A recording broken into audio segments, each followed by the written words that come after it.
Hello दोस्तों, क्रिकेटबाजी में आपका स्वागत है। सबसे बड़ी खबरें जो इस वक्त चल रही हैं आईपीएल के दौरान वो ये हैं कि आखिरकार ऐसा क्या हुआ कि इरफान पठान को आईपीएल की ब्रॉडकास्टिंग टीम ने या जो स्पॉन्सर्स थे या जो ब्रॉडकास्टर्स हैं उन्होंने आखिर इरफान पठान को क्यों कमेंट्री के पैनल से हटा दिया।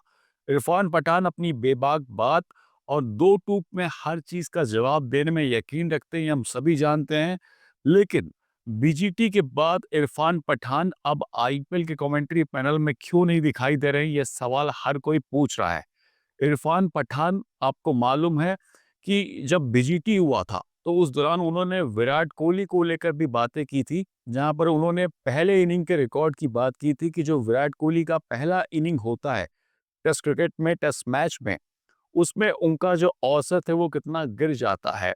इसी प्रकार से हमने इसके पिछली बार जब आईपीएल 2024 हुआ था तो हमने देखा था कि कैसे हार्दिक पांड्या को लेकर इरफान पठान कुछ बातें बोल रहे थे और ऐसा लग रहा था लोगों को, फैंस को और भी जो क्रिकेट के चाहते हैं कि भाई शायद इरफान पठान हार्दिक पांड्या को टारगेट करने की कोशिश कर रहे हैं।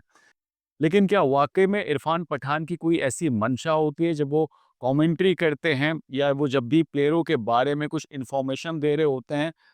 मेरा सवाल सिंपल सा ये है कि क्या कोई भी कमेंटेटर अगर किसी प्लेयर के बारे में कोई फैक्ट बताता है या कोई रिकॉर्ड बताता है, जो रिकॉर्ड अच्छे होते हैं, वो तो हम सभी को भाते हैं। लेकिन अगर कोई रिकॉर्ड किसी पर्टिकुलर प्लेयर के अगेंस्ट में है और ज़ाहिर-सी बात है वो उस प्लेयर का ही रिकॉर्ड है, इरफान पठान ने वो खुद से नहीं लिखा है।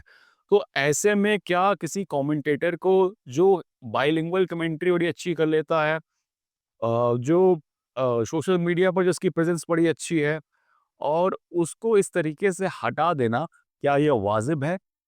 आपको नहीं लगता कि इरफान पठान जैसे बंदे को जो इतने लंबे समय तक इंडिया के लिए क्रिकेट खेले हैं और अपनी एक्सपर्टीज़ के साथ वो सिचुएशन को एनालिसिस करके कमेंट्री करते हैं और बड़ी अच्छी-अच्छी बातें बोलते हैं, हम सभी जानते हैं। ऐसा नहीं कि उन्होंने कभी विराट कोहली को लेकर या रोहित शर्मा को लेकर या हार्दिक पांड्या को लेकर अच्छा नहीं बोला।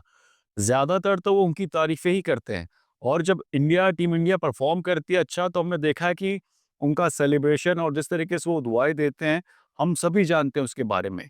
लेकिन इरफान पठान को जस्ट बिकॉज़ उन्होंने हार्दिक पांड्या को लेकर और विराट कोहली को लेकर जो बातें बोली थीं, वो कोई अगेंस्ट में नहीं थी, वो बिल्कुल एकदम फैक्चुअल बातें थीं। हाँ, कई मर्तबा ऐसा ज़रूर लगा कि शायद उनके ज़हन में इस बात ये पर्टिकुलरली बस गया है, लेकिन ये सिर्फ़ इरफान पठान के साथ नहीं है। ये सुनील गावस्कर साहब को भी हमने देखा था जब उन्होंने ऋषभ पंत की पारी को लेकर स्टूपिड स्टूपिड बोला था और वो रोहित शर्मा पे भी कई बार बोल चुका है, विराट कोहली को लेकर भी बोल चुका है, जायसवाल को लेकर भी बोल चुका है। लेकिन मेरा सवाल यही है कि भाई आखिरकार इरफान पठान को ही टारगेट क्यों किया जा रहा है? उन्हीं को कमेंट्री पैनल से क्यों हटाया जा रहा है? क्योंकि आईपीएल में ज़्यादा योगदान अंबानियों का हो गया है या फिर किसी और स्पॉन्सर्स का? इरफान पठान जैसे बंदे को किसी भी सूरत में कमेंट्री पैनल से हटाना इसका निष्कर्ष नहीं है। और अगर आप इस टाइप के बायस्ड कन्वर्सेशन चाहते हैं कि जहाँ पर खाली तारीफ़ें होती रहें, तो फिर मतलब ही क्या रह जाएगा अच्छी कमेंट्री को सुनने का, वो बातें जानने का जो हम जानने के हकदार हैं। अगर सब कुछ तारीफ़ें ही और तारीफ़ों के कसीदे ही पढ़ते रहेंगे या सारे लोग पुल ही बाँधते रहेंगे, तो मेरे भाई मज़ा कैसे आएगा? आप लोगों के हिसाब से क्या इरफान पठान को कमेंट्री पैनल से हटा देना ये एक सही डिसीजन है ब्रॉडकास्टर्स का या स्पॉन्सर्स का, या फिर इरफान पठान को वापस से मौका मिलना चाहिए? एक बार कमेंट करके ज़रूर बताइए।